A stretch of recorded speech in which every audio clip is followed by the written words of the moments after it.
तो रेजिस्टेंस को सीरीज़ में प्रैक्टिकली आप किस तरह जोड़ सकते हैं और फार्मूले की मदद से, और ये दोनों वैल्यूज़ आपस में क्या इत्तेफाक करती हैं या इनमें कोई फ़र्क होता है, ये जान पाएंगे आप आज की वीडियो में। यहाँ पे मेरे पास दो रजिस्टर्स हैं। सबसे पहले मैं क्या करता हूँ, इनकी रेजिस्टेंस की वैल्यूज़ निकाल लेता हूँ। पहले रजिस्टर की जो मेरे पास वैल्यू आ रही है वो आ रही जी 46.2 ओहम। अब दूसरी रेजिस्टेंस की तरफ बढ़ते हैं, वो है जी 0.2 ओहम। सीरीज में रेजिस्टर्स को लगाने के लिए आपने इनमें से कोई भी दो साइड्स को आपस में जोड़ देना है। इस तरह पकड़ के इसको एक दूसरे के ऊपर लपेटा देंगे तो ये जुड़ जाएगी।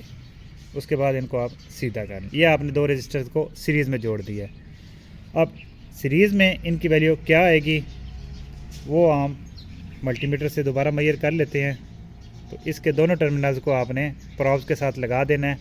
तो ये वैल्यू आ रही है जी 46.5 ओहम। अब यही चीज़ मैं आपको थियोरेटिकली फार्मूले की मदद से समझाता हूँ कि ये सबसे पहले मैं सर्किट बना लूँ। ये दो रेजिस्टर्स आ गए, ये R1 है और ये है जी R2। जब रेजिस्टेंस आपने सीरीज़ में लगाई हो और इक्विवेलेंट रेजिस्टेंस निकालनी हो तो आप इसको निकाला करते हैं R1 प्लस R2 की मदद से।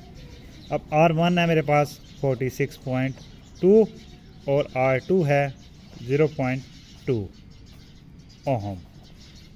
तो इनको जब आप एडअप करते हैं तो ये आ जाएगा 46.4 ओहम।